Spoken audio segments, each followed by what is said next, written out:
We're getting into holiday season. For those of you that haven't done or haven't planned your remote holiday party, I am a big fan of doing something. If you've got remote teams, it's really nice to involve them in it, even if they're not celebrating the festive season at the same time as us. So in Eastern Europe, for instance, the vast majority of people are following the Orthodox calendar and the religion. So therefore, Christmas is actually on the 7th of January. So my team, for instance, is working all throughout when I'll be off eating turkey and eating far too much cheese and drinking wine, but they still like to celebrate and we still have a really good time doing it. So this on the screen, this was us on our call last year. We had a few of our team there and we've grown a lot since then. So it's going to be interesting taking this year's photo. A couple of key things. It doesn't need to be a big deal. It doesn't need to be an elaborate affair. And I am a big fan. There's a lady called Priya Parker who wrote a book called The Art of Gathering. And it's all around how to host effective gatherings, how to have good conversation, parties, things like that. And her advice is always start with the purpose. Like what's the point? Why are you actually wanting to do a holiday party? And for me, I'm looking for two things. So we do very regular team meetings. Every week, the entire team gets together just for a quick 30-minute session. And for the holiday party, I want to do a few things. I want to celebrate the year and I want to do some comparisons with the previous year because that's fun, especially when there's a lot of change going on. I want to help people get to know each other and I want to have a little bit of fun. And we're going to do some games for the first time. But oftentimes, if you don't regularly get the full team together, then just spending time helping people to connect and get to know each other is actually plenty. And there's some kind of really easy little things that you can do. So what are we doing? So ours is next Wednesday, 14th of December. We have an hour. It's first thing in the morning. That's generally when we do our calls.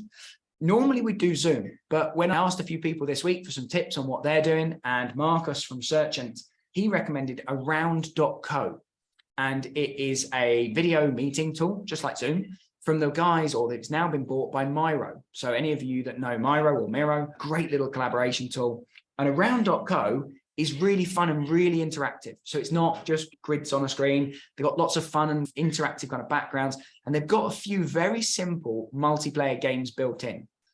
And the games can be tricky sometimes because you try and do a game with, I don't know, even 5, 10, 15, 20, 95 people, for instance, you know, how many people you've got. It's really hard and it can take a huge amount of time. Some of these simple little games actually can handle quite a lot of people and are just fun, casual games. So around.co, we're going to try that. That looks to be a good little change up from Zoom. We're going to be celebrating wins. And this is really important for me. We do celebrate wins reasonably regularly, but actually reflecting on the year as a whole is something that's really important to me and actually a lot of fun. Nice that we've gone from 5 to 17 team members and helping people get to know it. We've had for JobRack, we've had a 3x increase in roles that we've successfully filled.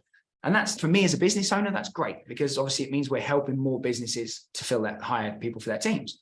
But for my team, who are all from Eastern Europe, it is hugely, it's a matter of massive pride for them that they're helping other Eastern Europeans get better jobs and better salaries with better businesses, things like that. So that's a massive one for them. And we had, over 500 people from Eastern Europe got better jobs and we've helped over 200 customers.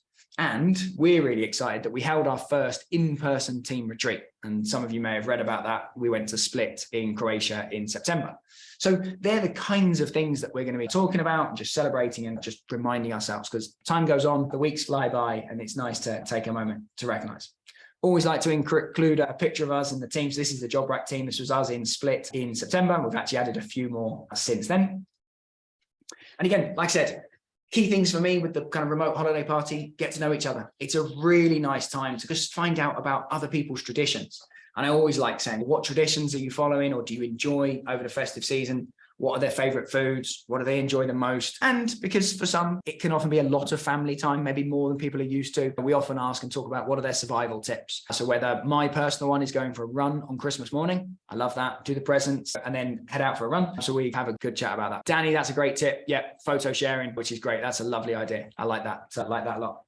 And like I said, fun games. We've not previously tried games, but because I found these kind of very casual games with around.co, we're going to give that a try and see how that goes. And again, just keep in mind that even the simplest games can actually take a lot of time.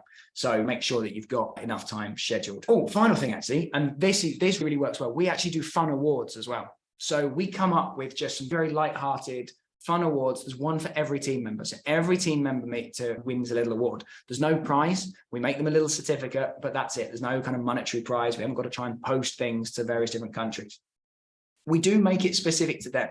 So we think about what they've been doing in their role. We think about their achievements through the year. We think about just how they are as a person. And so some examples from last year for our social media assistant, she won the Social Media Queen Award. We had our recruitment manager who had worked with us for freelance for 2 years before becoming permanent. She had the longest trial period ever award. And then again, the last one was our Baptism of Fire award for our ops manager who joined right as we were scaling really pretty quickly. So really fun, really lighthearted, but just it's a little moment to recognize something about each of your team members. If you've got a very large team, so if you've got 95 remote team members, probably get some help from the various managers to suggest, and it's probably going to be tricky to do that all on one call. But even if you just picked a few and recognize them, it's a really, really nice thing to do. And then finally, other suggestions we had, there are organized remote events. So there are companies that will organize your kind of team meeting for you. These can work great. I know people that have done them. It's a different kind of purpose, right? So if you already connect pretty regularly, if you already do things yourself and get to know the team, then, these can be great. You can do things like holiday scavenger hunts. So, you pick items that people have to go and find around the house, and like the first to get back with all 5 items kind of wins. One of our clients, so Tista and the guys and girls at 2X, are doing a holiday hat competition where people have got to make a festive hat, and then the best one's going to win a prize. And another one that I quite liked was MTV Cribs, the holiday edition, getting people to give you a tour of their kind of home holiday decorations and how are they getting set up there. And then finally, there was a kind of a holiday hidden talent, a bit like kind of Danny's suggestion about sharing kind of photos, things like that, share a kind of a related or a talent that people have. So a whole bunch of little ideas. If I can leave you with just one thing, is just think about the purpose, right? And even if you don't have a big purpose, you don't do anything big, even just a Zoom call where you get on, recognize the year, celebrate some wins, and then just ask people, what are they doing for the festive season and kind of what's important to them and what they're looking forward to. That's basically what we've done in the past. And it's a really nice call. We take some pictures. We encourage people to wear antlers, hats, Christmas jumpers, things like that. It doesn't have to be a lot of effort. It could be a lot of fun. And crucially, take a photo to then use in your future job posts to let people know and see them what kind of vibe you guys have got. And again, like I said, most important tip, take photos, screenshots, share them with your team, share them on socials, and then use them as that kind of social proof in job posts. And again, that's the kind of picture that we took last time. I didn't want to take too long over these kind of bits. Yeah, if there's anything else we can do or anything else you'd like to answer, then always please feel free to just get in touch.